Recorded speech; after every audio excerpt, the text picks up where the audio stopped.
الراديو جوك. الراديو ده بيشتغل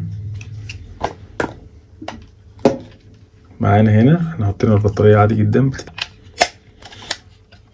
ده الراديو معانا اهو، بنيجي نفتحه هنا كده لان الاف ام هنا كويس.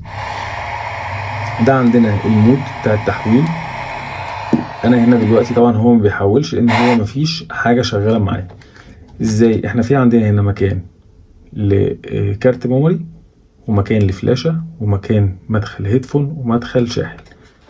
المدخل بتاع الفلاشه لو انا عايز اشغل فلاشه، كلام بسيط جدا. طب وده لو انا عايز اشغل كارت ميموري.